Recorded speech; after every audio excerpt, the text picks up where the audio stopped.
Okay. So I guess it's wonderful to be back in a group like this and talking about the Burdekin and the importance of our water systems. And I guess when we talk about water systems, we need to look at the whole system, not just individually and part of it. So the other thing about working on the floodplain, we've got groundwater systems and the river flows and the interactions between those sorts of things. So, we've learned over time that it's really critical to understand how the groundwater behaves and how we can look after that.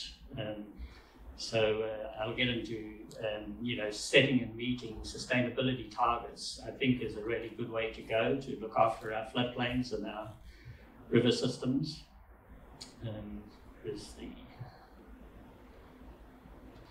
So this is the floodplain, and I suppose you've all probably seen this a few times before. And the way I like to look at it is there's sort of three key areas: the Burdekin water supply scheme, the North Burdekin water, and the South Burdekin water. And they now finally working as one group, Lower Burdekin water. And so that's a really good move to work on those systems carefully. So a lot of the clays on the Burdekin water supply system, and they difficult, and you need special ways of thinking about them and looking after them.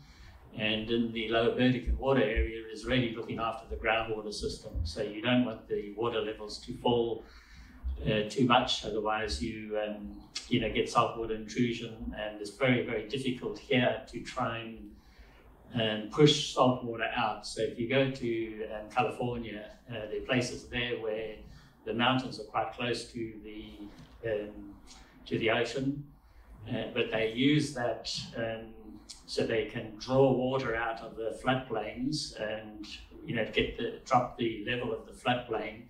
And then with the snow melts, they often refill the floodplain and push the salt water out. So in some places you can see the salt water coming in and out, but they've got that advantage of the snow melt to look after it. We don't have that advantage. So when we salinize our water systems, our groundwater systems, then it's a really difficult task to try and get rid of that salt. So this is, I guess, just one of the schematics that we try and use to show all the interactions. So there's the river, the recharge pits, the irrigation lines, the different types of soils, the saturated zones, the unsaturated zones. And I guess over time, I've felt that what we need to do is set and meet water table targets, both in terms of quantity and quality, and do whatever we can to make sure that that water is of good quality and we have enough of it to grow the sugar cane and the other horticulture and those sorts of things. And I guess looking after that water table is a really, really important thing, and I think the Lower Burdekin water do a pretty good job at looking after that. So this is just showing over the history the water level and the salt levels in the groundwater, and the rainfall bars on the bottom there. So you can see that right up until 87, which is when the dam was built, things were pretty stable. And the minute that we built the dam, you can see that we've changed the way the floodplain's working. And I guess there's an interesting thing in this data, because the water levels have tended to increase, and then looking at that red line, we've been through periods where we've pushed the salt out of some of the bores, so not all of the bores. So this is mainly from the water supply scheme side. I guess there's been a lot of work trying to understand the salinity, what depth it is, where it is, how we can clean it up. Some of the salinity build-up around the Lower Burdekin groundwater systems, though, it's very high, and yes, it seems to have been reaching a level. And so this graph here in 2005, the full line was, what the EC was in the water there. Here's just showing how the groundwater, operates, and the mix of the fresh and the saline groundwaters building up. We've looked at some of the fertilizers and things like that, and the nitrogen in particular. And for a long while there, you can see we've been increasing the amount of nitrate levels in the groundwater system. And that's just not a good thing to do on a lot of fronts. Environmentally, it's not a good thing to do. And also, we're putting a lot of nitrogen in there that we pay money for, and it causes a problem rather than, helping with the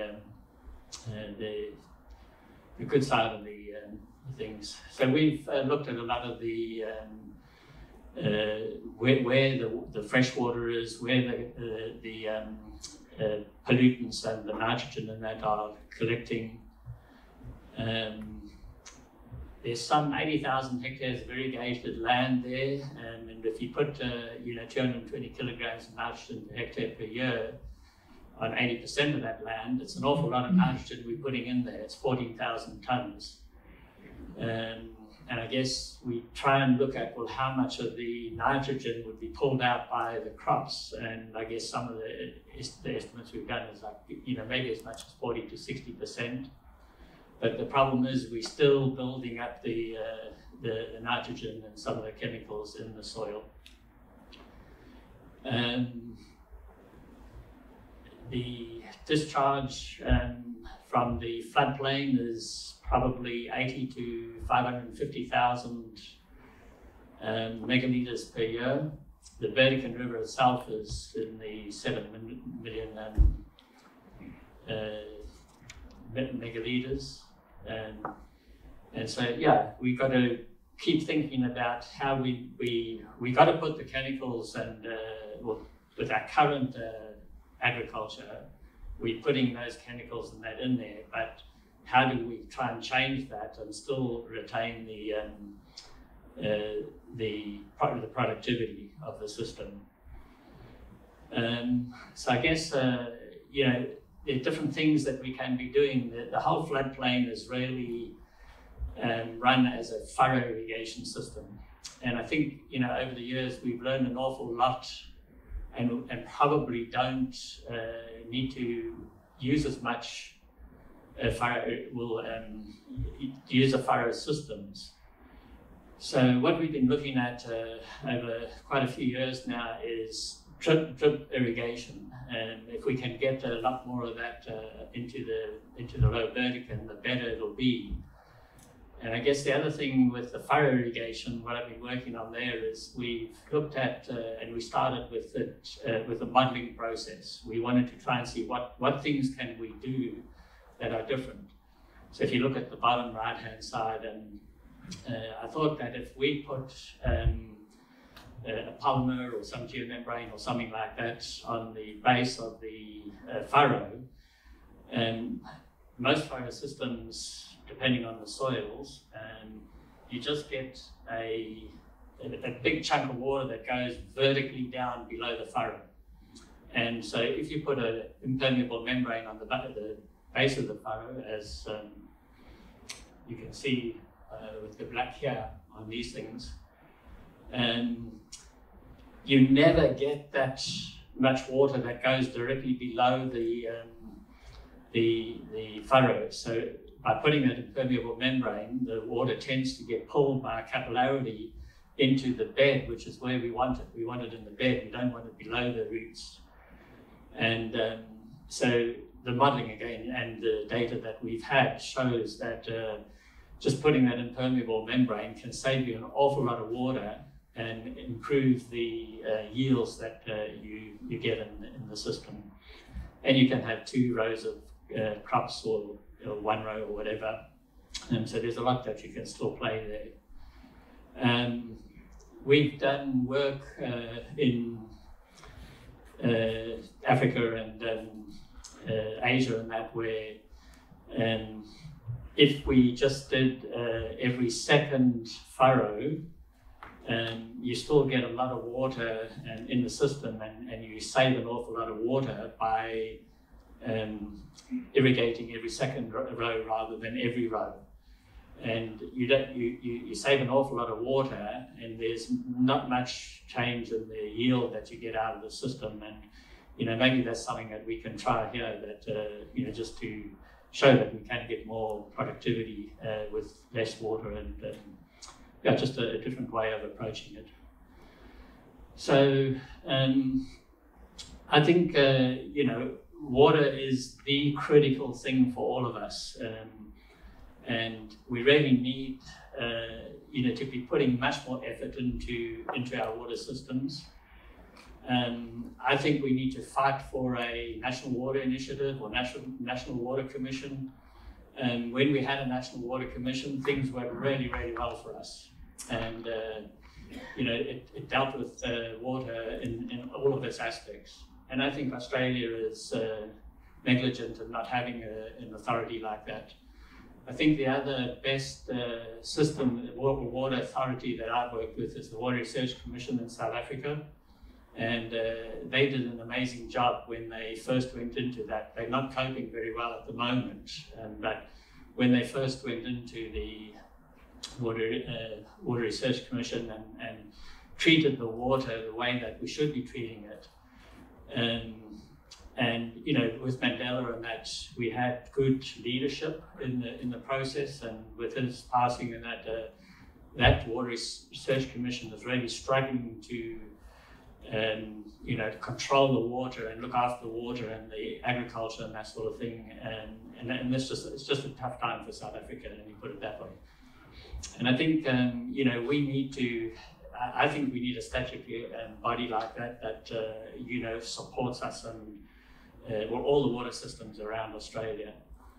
And I guess we really learned a lot by using transdisciplinary approaches. And by transdisciplinary, I mean integrating the science, the policy, the industry, and the community.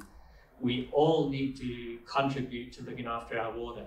And it doesn't matter where we are, whether we're in Townsville or Canberra or Melbourne, we need to really protect the water that we have.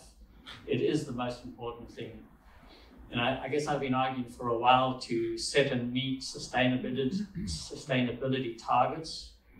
And, by setting those targets, we can move them around a bit to make them better over time.